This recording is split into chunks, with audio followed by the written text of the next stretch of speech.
We grow up surrounded by stories of serendipity and soulmates, taught that romance is a magical force that just happens to you. To actually get what you want in dating, you have to shatter that idea completely. Attraction is a strict mechanical process.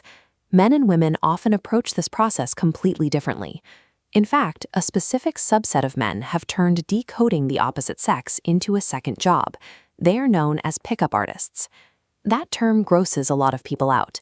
But if you look past the sleaze of the community, what they are actually doing is running extensive field experiments. It is applied behavioral psychology. They figure out exactly what actions, words, and tones produce the results they want. Dating at its extremes functions as a brutal, objective feedback loop where your outcomes dictate your future behavior. These men run thousands of iterations to learn the exact stimuli women respond to in the real world. They don't waste time on what they think women should like. They measure what actually works. They have to do this because female desire is largely reactive. Average men have to go out and actively manufacture the right stimuli because women are not exactly handing out physical intimacy on the street corner. A woman might feel spontaneous, unearned attraction for someone like Henry Cavill, but if you are an average guy, you have to actively build that attraction yourself. And they pay heavily for that skill. They buy courses, they hire coaches, overhaul their appearance, and eat an incredible amount of rejection just to increase their odds. Curious, slightly challenging. While men spend thousands of dollars to crack the code of female attraction, very few women apply that same level of tactical study to men. Many women find the suggestion that they should have to acquire skills or change their behavior to get commitment to be offensive. This creates a sharp divide. We expect men to decode women, while assuming women shouldn't have to decode men at all. This diagram maps the two distinct economies in dating. Men seek the currency of physical intimacy. Women seek the currency of commitment. But physical intimacy isn't handed out freely to average men, and lifelong commitment is guarded by a massive barrier for average women. That is because a man's desire to commit is entirely reactive. Very few men walk out their front door randomly hoping to offer their lifelong protection and provisioning to a stranger.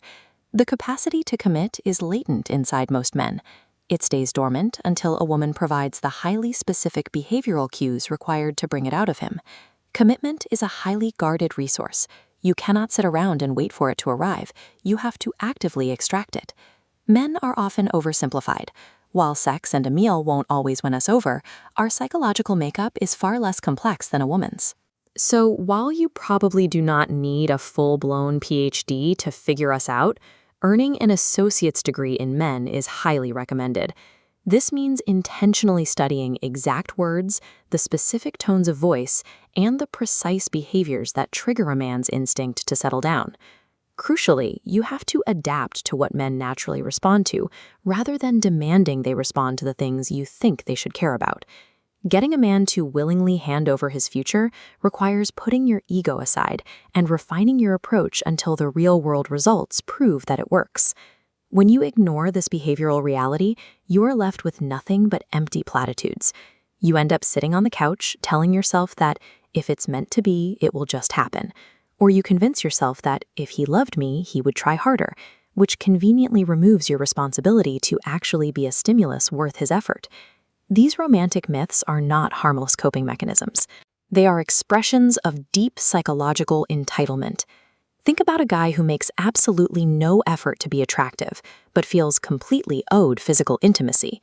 It feels creepy. A woman expecting a man to instantly recognize her value and offer lifelong loyalty without her putting in any work to earn that devotion is exactly the same. Relying on fate in a marketplace driven by effort usually leads to zero results. The truth is that nobody is entitled to a partner. It is not a man's job to give you the relationship you want, just like it's not a woman's job to give a man the intimacy he wants. The responsibility to acquire these things rests entirely on you. So if you are single and you do not want to be, you need to change your strategy. Pick up a book, invest in some coaching, swallow your pride, and study how the opposite sex actually operates. Securing a partnership requires you to intentionally design yourself into the exact stimulus that produces the outcome you want.